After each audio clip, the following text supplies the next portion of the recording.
Assalamualaikum warahmatullahi wabarakatuh. Halo teman-teman, perkenalkan nama saya Erlinda Jinia Rahmawati, kelas 1A Prodi S1 Keperawatan. Di sini saya akan mempresentasikan tugas bahasa Indonesia yang berjudul Sejarah Kedudukan dan Fungsi Bahasa Indonesia dengan dosen pengampu Ibu Sri Lestari MPD. Subbab yang pertama, Sejarah Bahasa Indonesia. Pada tahun 1991 ada yang namanya Ejaan Bahasa Melayu. Ejaan tersebut menggunakan huruf Latin dan dibuat berdasarkan rancangan Van Opswegen.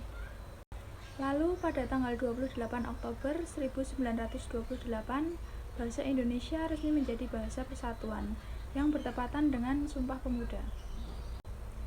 Dan pada tanggal 18 Agustus 1945, bahasa Indonesia dinyatakan kedudukannya sebagai bahasa negara. Karena pada saat itu Undang-Undang Dasar 1945 disahkan sebagai Undang-Undang Dasar Negara Republik Indonesia. Lalu subbab yang kedua, kedudukan bahasa Indonesia. Kedudukan bahasa Indonesia dibedakan menjadi dua, yaitu yang pertama bahasa nasional. Bahasa nasional atau bahasa persatuan dikukuhkan pada tanggal 28 Oktober 1928. Hal ini tercantum dalam Naskah Sumpah Pemuda yang ketiga. Artinya bahwa bahasa Indonesia berkedudukan sebagai bahasa nasional negara. Yang kedua, bahasa negara. Bahasa negara dikukuhkan pada tanggal 18 Agustus 1945, satu hari setelah proklamasi kemerdekaan Indonesia.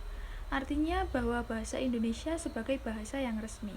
Oleh karena itu, bahasa Indonesia harus digunakan sesuai kaidah, tertib, cermat, dan masuk akal. Dan yang terakhir, fungsi bahasa Indonesia berdasarkan kedudukannya. Fungsi bahasa nasional yang pertama sebagai lambang kebanggaan nasional, 2 sebagai lambang identitas nasional, 3 sebagai alat pemersatu suku budaya dan bahasanya, 4 sebagai alat perhubungan antar warga, antar daerah, dan antar budaya. Fungsi bahasa negara yang pertama sebagai bahasa resmi kenegaraan, 2 sebagai bahasa pengantar pendidikan, 3 sebagai bahasa komunikasi tingkat nasional, 4 sebagai bahasa media massa, dan yang terakhir sebagai bahasa pengembangan dan pemanfaatan ilmu pengetahuan dan teknologi.